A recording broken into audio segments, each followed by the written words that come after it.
And there you go, the Indian Prime Minister Narendra Modi has finished making his speech at the chamber of the US Congress in front of the House Speaker Kevin McCarthy and the US Vice President Kamala Harris.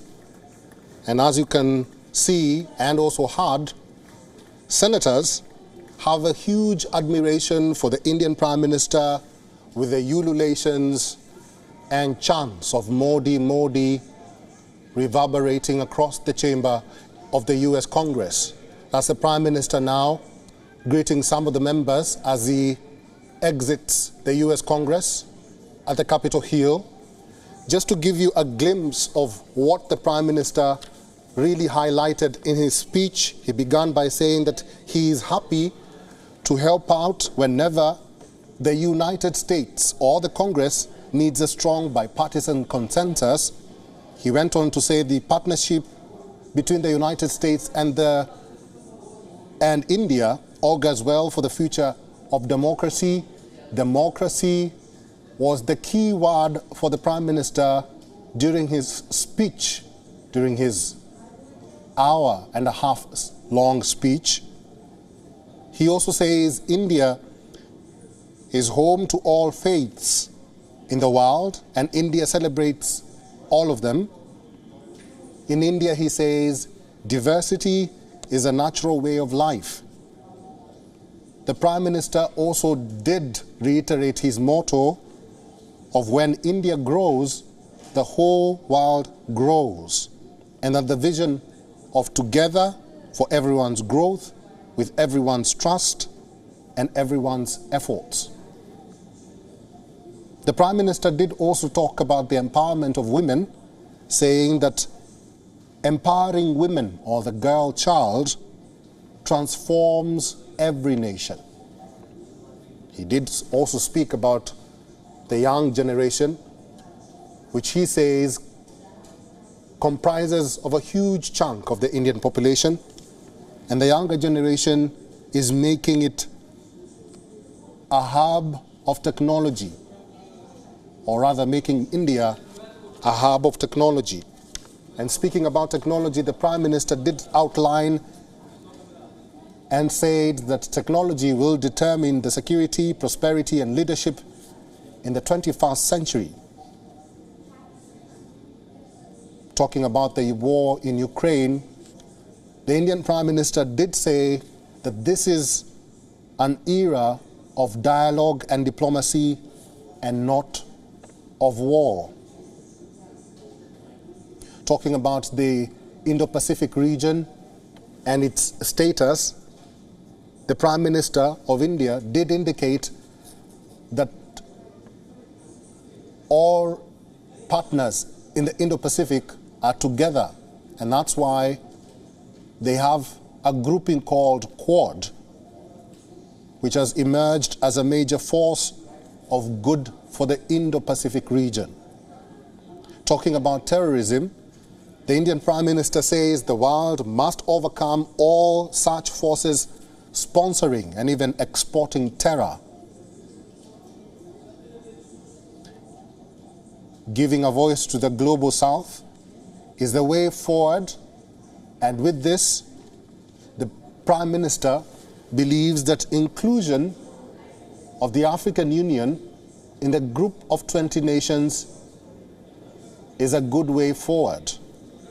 And he says that the AU should be given full membership of the G20. So the Prime Minister is exiting and sort of signing autographs to the members of the Congress as he departs Congress and heads back to the White House, where he will go for a state dinner which is hosted by the President of the United States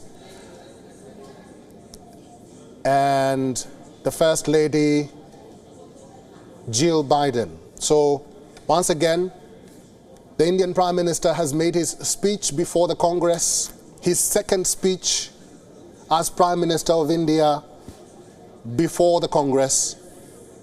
His tour of the United States continues. And as you can see on your screens, senators are big fans of the Indian Prime Minister. Our correspondents, Molly Gambhir and Jessica Stone, are standing by live. I'll begin with Jessica Stone. The Prime Minister is now headed your way for the state dinner. You are telling us that you have sampled what will be in the menu for the Prime Minister. Tell us more about that, Jessica. Of course, I'd be happy to. I have to tell you, I've done a couple of these state visit previews that the White House offers under Obama, under Trump, and at no point did they ever offer me anything to eat. In fact, I've usually had to describe food that I've never tasted to the public based on the descriptions of the chefs themselves, which you could argue is probably pretty good, but nothing like getting to taste it for yourself. So that this is obviously a vegetarian meal, Eric, and there will be a fish option for those that want to partake in it, but it really has a focus on natural and plant-based ingredients. They've hired this culinary plant-based guru who has been very active in that movement. She's using millet, she's using tofu, she's using all kinds of fresh vegetables, and she's using mushrooms. In this case, a portobello mushroom is the main dish on offer, paired with saffron-infused risotto, and it's on a little cake of it, but it is stuffed with various vegetables, squashes, roasted red pepper, leeks, and it just has this wonderful, smoky, savory texture and taste that really doesn't, even I, who was a vegetarian for 24 years, I hadn't really tasted a mushroom that had so much of a meat-like and uniquely smoky. I think I would really, kind of a barbecue smoky sensation. So I think that guests will really enjoy that. And I also got to taste the dessert, because you can't walk away without tasting dessert, right? And that was this lovely little shortbread cookie with cardamom and fresh strawberries, very light, very sweet, very tasty. I think the guests will be very pleased. Perhaps not full, because this is not a filling meal, but it's certainly a gorgeous meal, and every detail out of it is, very well intentioned. Jessica, I'm actually very curious if the Prime Minister of India will get a chance to eat all of that, because it sounds like it's a lot in the menu. I'll come back to you and then we'll talk more about what to expect at the White House. Let me go to Molly Gambhir. Molly Gambhir, good to see you. The Indian Prime Minister's tour of the United States is almost over. What are some of the major takeaways that we can get from this trip so far?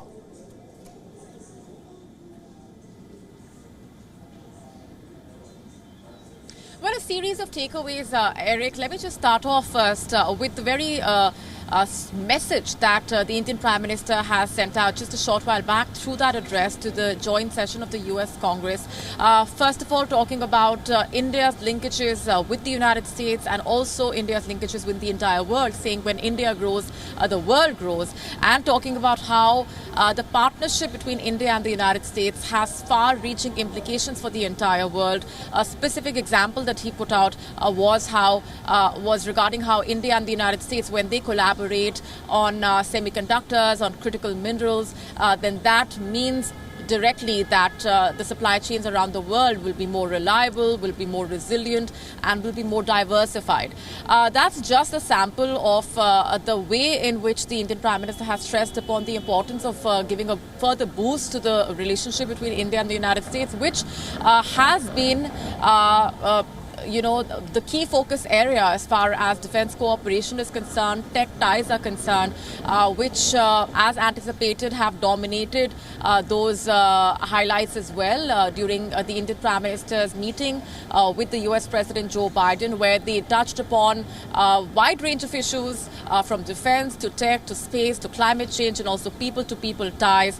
And the very fact that the Indian Prime Minister is here on his maiden state visit to the United States, a state visit being the highest expression of friendly ties that the United States can offer, which tells you about the importance that the US is attaching to its relationship with India. And why not? Because there is this growing sense here in the United States of relying on India to counter China, and the opportunities on that front are immense. And the US also hopes to bring in India further into the defense and manufacturing orbit. Right. India looking at the US as a crucial defense partner. And I have to say that defense cooperation, as some of the experts we've been speaking to as well, has been one of the biggest highlights of the visit so far. All eyes, of course, as Jessica was telling us, on the state dinner. State dinner indeed. Molin Gambhir, I'll be coming back to you to talk more about this bilateral relation and also some of the discussions that the Indian Prime Minister Narendra Modi has had with the President of the United States. Jessica, coming back to you, this is a statement that was sent out by the First Lady Jill Biden. It says that at night, guests will walk across the South Lawn into a pavilion draped in rich greens with saffron-colored flowers at every table. Also, the statement says, following the dinner, Grammy Award winner Joshua Bell and Pen Masala, an a cappella group from University of Pennsylvania, will perform for the guests. Have you seen some of this? What's the preparation like? The preparation starts weeks and weeks ago, really, and I'm actually watching now the preparation for them to greet Prime Minister Modi. I was listening to the music and the formations of the color guard that will greet him on the North Portico in the customary fashion for the official state visit status that this visit has been awarded. So you will soon, within, I guess, about an hour and a half's time, see Prime Minister Modi drive up with his motorcade and his delegation up the North Lawn driveway here behind me, and then be greeted by both President Biden and his wife, First Lady Jill Biden, Dr. Biden, in their full regalia. And I'm sure they will be very dressed up, and much will be said and read and written about what they're wearing tonight, as will Prime Minister Modi. So he's still on Capitol Hill. He still has to get home to change for where he's staying, get ready for tonight. But yes, what we've seen on the South Lawn in terms of preparations, Eric, we've seen some of the pavilion. We've seen people scurrying around, of course, with flowers and food, but we haven't yet smelled any cooking. A lot of this has probably been prepared and is being prepared indoors in the kitchen, which we can't get a good sense of. Sometimes when they barbecue out here, we can smell it. We can't smell it because it's probably done inside, which is just as well because it's been pouring rain off and on today. Something also that has been mentioned so far by the First Lady, Dr. Jill Biden, is that the guests will end the evening by walking across the moonlit lawn and will be greeted by hundreds of glowing lanterns guiding them home. This is quite significant and symbolic, given that the President of the United States does give an invite, so to speak, and hosts a state dinner for another head of state. Probably many may not know why or how this is symbolic. You could explain that?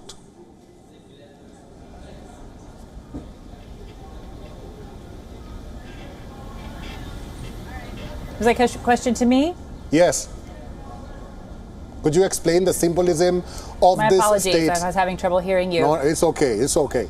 Could you explain the symbolism? I think certainly it's a beautiful way to Yes, I was just going to add, it's a beautiful way to end the evening. In fact, First Lady Dr. Biden actually said that it will be under a moonlit night that this will be happening. So the symbolism of light, of the Festival of Lights of Diwali for the Indian people, and the significance of following a light and on a path together, as these two nations are. They're really drawing heavily on different types of symbolism in this visit. And the toasts will be made in front of the state birds. We'll have the bald eagle behind President Biden, the peacock behind Prime Minister Modi, and then, as you say, there will be a lot of Indian silk in the pavilion, draping every which way, blues and greens and that saffron color to match what's in the Indian flag. So a very vibrant, bright, and well-lit endeavor, and yes, kind of a mellow and a beautiful way to end the evening with those lanterns. Jessica, what time is it? It is 5:22 here, and it appears from what I'm watching that Prime Minister Modi has left Capitol Hill. And I hear the sirens in the distance, and again, he's staying across here from the White House, so he will be coming back here to get prepared for the evening, and we will continue to monitor the events here as they prepare for the welcome here on the North Lawn. Eric, back to you. Stay there and wait for the Prime Minister to arrive, and we'll see all the niceties that go with this state dinner. Jessica Stone reporting live from the White House in Washington, D.C. You are watching WION World is One. We are expecting the Indian Prime Minister Narendra Modi to head to the White House, where he will be hosted for a state dinner with the President of the United States, Joe Biden, and the First Lady, Dr. Jill Biden.